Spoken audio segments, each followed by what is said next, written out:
Hello, good morning all of you. 7th class. आज हम आपको 15 चैप्टर नीलकंठ पढ़ा रहे हैं। आप उसे ध्यान से सुनें। उस दिन एक अतिथि को स्टेशन पहुंचाकर मैं लौट रही थी कि चिड़ियों और खरगोशों की दुकान का ध्यान आ गया और मैंने ड्राइवर को उसी ओर चलने का आदेश दिया। यह जो नीलकंठ पाठ है, इसको लिखा है महादेवी वर्मा ने। वो जानवरों से और पक्षियों से बहुत प्यार करती थी। उसी के बारे में नीलकंठ एक चिड़िया का नाम होता है, उसके संबंध में उन्होंने ये लिखा है।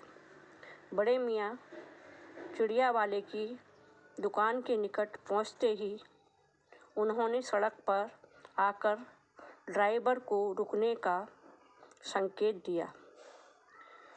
मेरे कोई प्रश्न करने से पहले ही उन्होंने कहना आरंभ किया, सलाम गुरुजी। पिछली बार आने पर आपने मोर के बच्चों के लिए पूछा था। शंकरगढ़ से एक चिड़ी मार 2 मोर के बच्चे पकड़ लाया है। एक मोर है, एक मोरनी। आप पाल लें। मोर के पंजों से दवा बनती है, सो ऐसे ही लोग खरीदने आए थे। आखिर मेरे सीने में भी तो इंसान का दिल है। मारने के लिए ऐसी मासूम चिड़ियों को कैसे दे दूं? टालने के लिए मैंने कह दिया, गुरुजी ने मंगवाए हैं। यह कमबख्त रोजगार ही खराब है। बस पकड़ो पकड़ो, मारो मारो, यही चलता रहता है। हाँ, वो पक्षियों की दुकान पर पहुंची। दुकानदार भी उनकी आदत को जानता था, तो उसे नमस्ते की और कहा कि आपने पहले मोर के बच्चे की लाने के लिए कहा था। मोर के बच्चे आ गए हैं, अगर आप चाहो तो ले जाओ। वो बताने लगा कि मोर के पंजे से कोई दवाई बनती है और जो मोर को मारकर पंजों की दवाई बनती है, तो मारने वाले आए थे। मैंने उनको नहीं दिया और टाल दिया कि गुरुजी ने मंगवाए हैं। अब वो अपने रोजगार को बुरा बता रहा है, कह रहा बेकार है हमारा रोजगार है। पक्षियों को, छोटे छोटे पक्षियों को भी लोग मार देते, खरीद ले जाते हैं और मार देते हैं, मगर क्या करें, हैं, रोजगार तो करना ही पड़ता है। बड़े मियाँ के भाषण की तूफान मेल के लिए कोई निश्चित स्टेशन नहीं है। सुनने वाला थक कर जहाँ रोक दे वहीं स्टेशन मान लिया जाता है। इस तथ्य से परिचित होने के कारण ही मैंने बीच में उन्हें रोककर पूछा, मोर के बच्चे हैं कहाँ? बड़े मियाँ के हाथ के संकेत का अनुसरण करते हुए मेरी दृष्टि एक तार के छोटे पिंजरे तक पहुँची, जिसमें तीतरों के समान 2 बच्चे बैठे थे। पिंजरा इतना संकीर्ण था कि विपक्षी शावक जाली के गोल फ्रेम में किसी जड़े चित्र जैसे लग रहे थे। हाँ, जो दुकानदार था वो बहुत बोलता था। वो जो दुकानदार था, जब बोलना शुरू करता था तो रुकता नहीं था, हैं, तूफान मेल की तरह बोलता चला जाता था। वो जो लेखिका थी वो उससे परिचित थी, तो उन्होंने उसे बीच में ही टोका, कहाँ है मोर के बच्चे? तो उसने हाथ से इशारा किया और उनकी दृष्टि एक पिंजरे पर गई। पिंजरे में बेचारे बच्चे ऐसे बैठे थे। छोटा पिंजरा था, संकीर्ण मतलब बहुत छोटा है, कि मानो उनका पिक्चर छाप दी हो, चित्र बना दिया हो। हिलने डुलने की भी जगह नहीं थी। मेरे निरीक्षण के साथ साथ बड़े मियाँ की भाषण मेल चली जा रही थी। ईमान कसम, गुरुजी चिड़ी मार ने मुझसे इस मोर के जोड़े के नगद 30 रुपये लिए हैं। जो दुकानदार था उसे बड़ी मियाँ कहते थे लोग, तो वो बोलता चला जा रहा था, कह रहा था कसम से जो इनको लेके आया बच्चों से, उसने हमसे 30 रुपये लेकर गया है। यानी बता रहा था कि मैं भी आपको पैसे देकर दूंगा। वो उसकी बातें सुन रही थी और उन बच्चों को देख रही थी कि कैसे बेचारे पिंजरे में फंसे हुए हैं। इनको कोई देखभाल करने वाला भी नहीं है। ठीक, तो अब वो चिड़ियों के बच्चों को अपने साथ ले जाने के लिए अपने मन को तैयार कर रही हैं। उन्हें बच्चों से, पक्षियों से और पशुओं से बहुत प्रेम है। उन्होंने बहुत सारे पशु पक्षी पाल रखे हैं। बारहा कहा, भाई जरा सोच तो, अभी इनमें मोर की कोई खासियत भी है कि तू इतनी बड़ी कीमत ही मांगने चला है। पर वह मूंजी क्यों सुनने लगा। आपका ख्याल करके पछता कर देना ही पड़ा। अब आप जो मुनासिब समझें। है वो कह रहे इतनी कीमत मांग रहे हो, तुम्हें पता भी है इनमें कोई खासियत है क्या जो इतनी बड़ी कीमत मांग रहे हो। तो कह रहा जो समझो वो दे जाओ। अस्तु। 30 चिड़ी मार के नाम के और 5 बड़े मियाँ के ईमान के देकर जब मैंने वह छोटा पिंजरा कार में रखा, तब मानो वह जाली के चौखटे का चित्र जीवित हो गया। जब उन्होंने पिंजरा लिया, 30 रुपये दिए और 5 रुपये और एक्स्ट्रा दिए, ज़्यादा दिए, तब वो पिंजरा मिला। और जब पिंजरे को उन्होंने गाड़ी में रखा तो वो पक्षी बेचारे थोड़े हिले, तो मालूम पड़ा कि ये जीवित है, नहीं तो चित्र जैसे लग रहे थे। दोनों पक्षी शावकों के छटपटाने से लगता था मानो पिंजरा ही सजीव और उड़ने योग्य हो गया। वो उसके अंदर फड़फड़ाने लगे, उड़ने लगे और उसमें जगह ही नहीं थी। घर पहुंचने पर सब कहने लगे तीतर हैं, मोर कहकर ठग लिया है। कदाचित अनेक बार ठगे जाने के कारण ही ठगे जाने की बात मेरे चिढ़ जाने की दुर्बलता बन गई है। उनको पक्षियों से प्रेम था, पशुओं से प्रेम था, लोग ठग लेते थे। घर पर जब पहुंची तो उनसे कहा गया ये मोर नहीं है, तीतर हैं। अब वो बेचारी बहुत दुखी हो गई है। उनके कमजोरी थी कि पशु पक्षियों से ज़्यादा स्नेह करती थी, इसलिए वो ले आती थी। अप्रसन्न होकर मैंने कहा, मोर के क्या सुरखाव के पर लगे हैं तो ये पक्षी ही। चिढ़ा दिए जाने के कारण ही संभवतः उन दोनों पक्षियों के प्रति मेरा व्यवहार और यत्न में कुछ विशेषता आ गई। घर वालों ने उनको चिढ़ा दिया है तो वो और विशेष उनकी देखभाल करने लगी है। पहले अपने पढ़ने लिखने के कमरे में उनका पिंजरा रखकर उसका दरवाज़ा खोला, फिर 2 कटोरों में सत्तू की छोटी छोटी गोलियां और पानी रखा। वे दोनों चूहेदानी जैसे पिंजरे से निकलकर कमरे में मानो खो गए। कभी मेज के नीचे घुस गए, कभी अलमारी के पीछे। अंत में लुका छिपी से थक कर उन्होंने मेरी रद्दी कागज़ों की टोकरी को अपने नए बसेरे का गौरव प्रदान किया। उन्होंने ले जाकर अपने जो जहाँ पर लिखाई पढ़ाई करती थी, उनका एक कमरा था स्टडी रूम, वहाँ पर ले जाकर सब बंद कर दिया दरवाजे और पिंजरे को खोल दिया। उसमें से वो पक्षी बेचारे निकल आए। अब वो जाएं कहाँ, डर रहे थे, कभी इधर छुप जाते, कभी अलमारी के पीछे छुप जाते, ऐसा ही वो बार बार कर रहे थे। उन्हें डर लग रहा था। फिर उन्होंने रद्दी की टोकरी में अपना बसेरा बनाया। 2-4 दिन वे इसी प्रकार दिन में इधर उधर गुप्तवास करते और रात में रद्दी की टोकरी में प्रकट होते। दिन भर तो इधर उधर छुपे रहते, रात जब हो जाती तब वो रद्दी की टोकरी में आराम से बैठ जाते। उन्हें रात को डर नहीं लगता। फिर आश्वस्त हो जाने पर कभी मेरी मेज पर, कभी कुर्सी पर और कभी मेरे सिर पर अचानक आविर्भूत होने लगे। खिड़कियों में तो जाली लगी थी, पर दरवाज़ा मुझे निरंतर बंद रखना पड़ता था। खुला रहने पर चित्रा, बिल्ली का नाम था चित्रा, इन नवागतों का पता लगा सकती थी और तब उसके शोध का क्या परिणाम होता यह अनुमान करना कठिन था।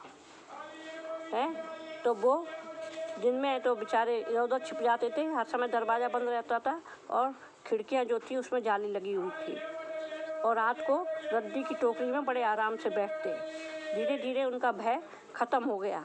उन्हें लगने लगा यह हमारा घर है। तो कभी कुर्सी पर बैठ जाते, कभी मेज पर बैठ जाते और कभी कभी तो लेखिका के सिर पर भी नाचने लगते हैं दरवाज़ा उनको निरंतर बंद करना पड़ता था, क्योंकि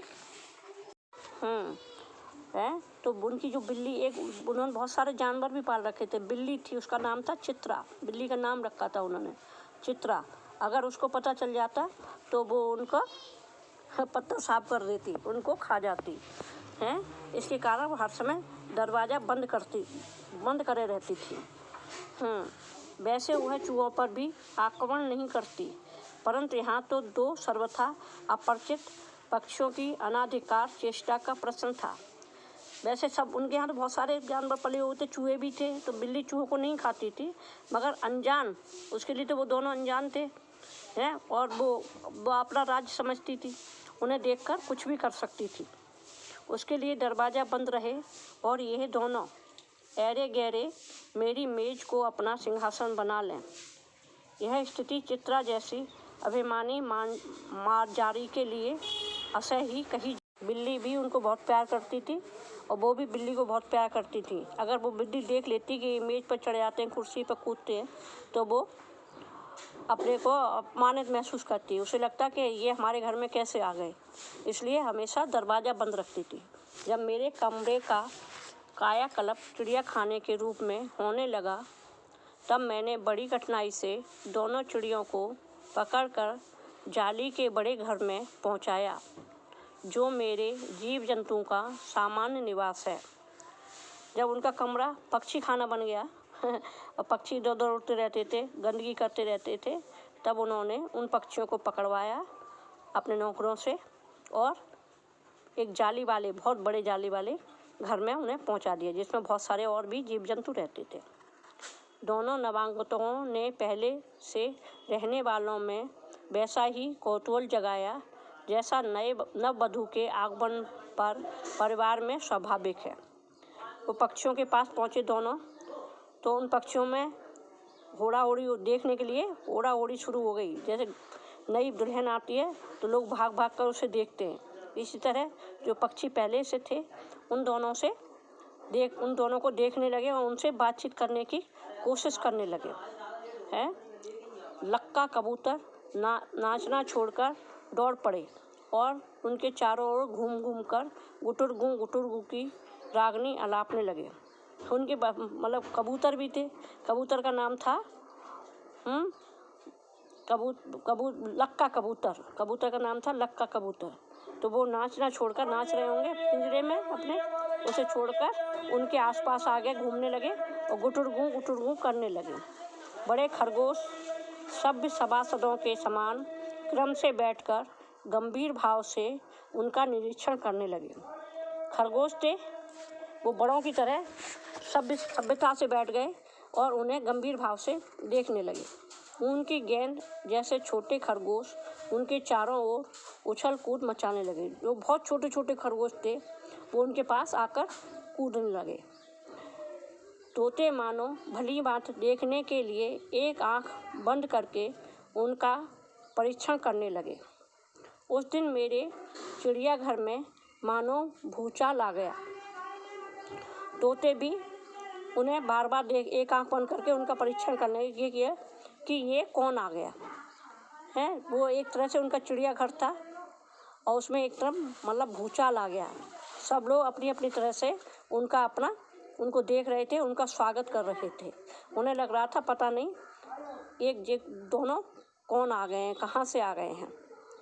अचंभित थे वो सब। धीरे धीरे दोनों मोर के बच्चे बढ़ने लगे। उनका कायाकल्प वैसा ही क्रमशः और रंगमय था जैसे झिल्ली से तितली का बनना। अब वो धीरे धीरे बढ़ने लगे हैं। उन पर एक झिल्ली सी चढ़ी हुई थी जो धीरे धीरे बढ़ रही थी। मोर के सिर की कलगी और सघन ऊंची तथा चमकीली हो गई थी।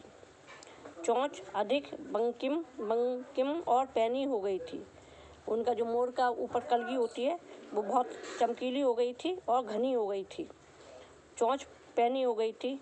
गोल आँखों में इंद्रनी की लीलाभ दुत्ती झलकने लगी थी। आँखों में नीला रंग आ गया था। लंबी नील हरित ग्रीवा की हर भंगिमा में धूप छाई तरंगे उठने गिरने लगी थी। गर्दन लंबी हो गई थी और उसमें हरे हरे और नीली नीली लाइनिंग बन गई थी। दक्षिण बाम दोनों पंखों में स्लेटी और सफ़ेद आलेखन स्पष्ट होने लगे थे। पंख भी निकल आए थे और उनमें भी लाइनिंग हो रही थी। पूंछ लंबी हुई और उनके पंखों पर चंद्रिकाओं के इंद्रधनुषी रंग उद्दीप्त हो उठे।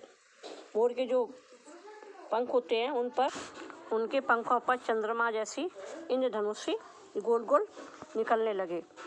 रंग रहित पैरों को गर्भवीली गति ने एक नई गरिमा से रंजित कर दिया। पैर मोर के थोड़े वैसे होते हैं, पैर भी बड़े हो गए।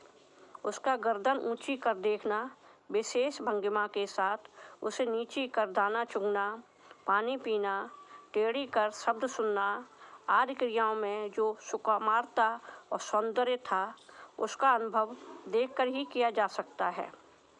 गति का चित्र नहीं आंका जा सकता है। वो जब दाना चुनते थे, नीचे करते थे अपनी गर्दन को और ऊपर करते थे, टेढ़ी करते थे, घुमाता, उनका सौंदर्य, उनकी सुंदरता देखने योग्य थी। वो कवि कह रही है, वो लेखिका कह रही हैं कि ये केवल अनुभव किया जा सकता है, देखकर ही अनुभव किया जा सकता है। उनको जब देखेंगे, उनके पास रहेंगे तभी। और चाल को उनको बहुत सुंदर चाल होती है उनकी, और उसको चित्रित नहीं किया जा सकता। मोरनी का विकास मोर के समान चमत्कारिक तो नहीं हुआ, परंतु अपनी लंबी धूप छाई गर्दन, हवा में चंचल कलगी पंखों की श्याम श्वेत पत्रलेखा मंथन गति आदि से वह भी मोर की उपयुक्त सहचरणी होने का प्रमाण देने लगी। मोरनी जो थी वो मोर की तरह तो नहीं बढ़ रही थी, मगर अच्छी, उसमें भी एक चमत्कारिक प्रतिभा दिखाई दे रही थी हैं। और वो मोर के साथ रहते हुए मालूम पड़ती थी, कहते लग रहा था कि यह मोर की मोरनी है। नीलाभ ग्रीवा के कारण मोर का नाम रखा गया नीलकंठ, और उसकी छाया के समान रहने के कारण मोरनी का नामकरण हुआ राधा। मोर का नाम उन्होंने, नीली गर्दन थी, ग्रीवा मतलब गर्दन, तो उसका नाम नीलकंठ रख दिया। और जो मोरनी थी वो हर समय उसके साथ रहती, छाया की तरह रहती थी, तो उसका नाम राधा रख दिया है। राधा और कृष्ण की तरह वो रहने लगे। नीलकंठ, नीला कंठ था इसलिए उसका नाम नीलकंठ पड़ गया। मुझे स्वयं ज्ञात नहीं कि कब नीलकंठ ने अपने आप को चिड़ियाघर के निवासी जीव जंतुओं का सेनापति और संरक्षक नियुक्त कर लिया। वो उन सबका सैनिक बन गया, सेनापति बन गया, सैनिक नहीं सेनापति बन गया। सब लोगों ने उसकी सेना में शामिल होने के लिए तैयार हो गए। सवेरे ही वह सब खरगोश, कबूतर आदि की सेना एकत्र कर उस ओर ले जाता जहाँ दाना दिया जाता है।